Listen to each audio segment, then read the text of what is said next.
Government of India act 1919 एक काफ़ी important स्थान रखता है इंडियन हिस्ट्री में। हम लोग इसका क्वेश्चन एंड आंसर डिटेल्स में देखेंगे। कॉन्स्टिट्यूशनल प्रोविजन ऑफ एक्ट 1919, सबसे पहले इंट्रोडक्शन लिखते हैं इसका। In accordance with the British declaration of gradual introduction of responsible government in India, the government of India act 1919 pass करते हैं। Also known Montagu Chelmsford reform इसे कहते हैं फेमसली। मॉन्टेग्यू जो था उस समय सेक्रेटरी ऑफ स्टेट था और चेम्सफोर्ड जो है यह viceroy and governor general of India था। Was enacted. However, the act also had elements of British control over India. Therefore, the constitutional provision of 1999 had both merits as well as demerits. Merits. Diocese at provincial level was introduced for responsible government. 1919 का जो government of India act था उसमें Dicey का introduction किया गया था, तो province में किया गया था, यानी कि आज का जैसे स्टेट है सेंटर में नहीं किया गया था, ये ध्यान में रखना है। सो प्रोविंशियल लेवल पर डायसी का इंट्रोडक्शन किया गया था। कई बार ये एमसीक्यू में क्वेश्चन पूछा जाता है कि 1919 का जो एक्ट था वो कहां पर लागू हुआ था, तो प्रोविंस में लागू हुआ था Dicey. Along with division of subject into central and provincial, it further divided the provincial subject into two parts, transferred and reserved, known as diocese. Okay, provincial subject को टू पार्ट में इन्होंने बांटा। पहला को कहा ट्रांसफर्ड एंड दूसरे को कहा रिजर्व्ड, और इसी को डायसी कहते हैं। एलिमेंट्स ऑफ इलेक्शन भी इसका प्रोविजन था। For the first time election were known to the people and it created a political consciousness among the people. Some Indian women also got the right to vote for the first time.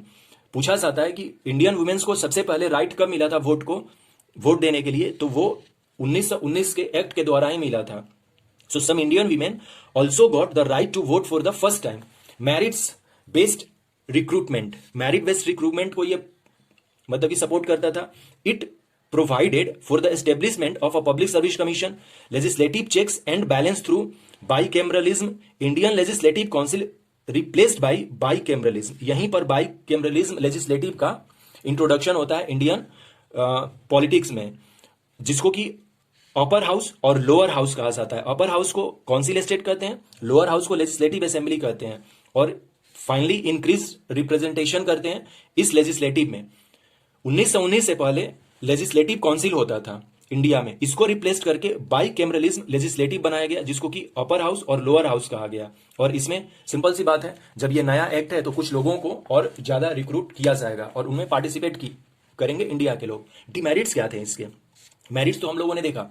Communal representation फिर से extend कर दिया गया। Extended separate electorates for Sikh, Indian, Christians, Anglo Indian and Europeans. इससे पहले 1909 वाले act में मुस्लिम को सेपरेट इलेक्टोरेट दिया गया था, उसको एक्सटेंड करते हुए सब लोगों को कर दिया इंक्लूड, केवल हिंदू को छोड़कर।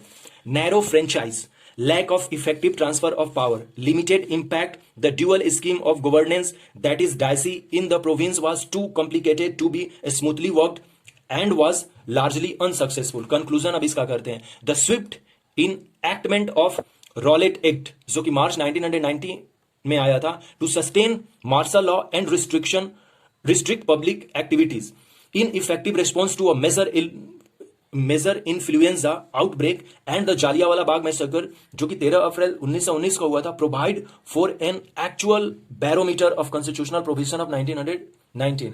सो ये अपना कंक्लूजन रहा कॉन्स्टिट्यूशनल अमेंडमेंट एक्ट जो 1919 में आया था। So thanks and take care.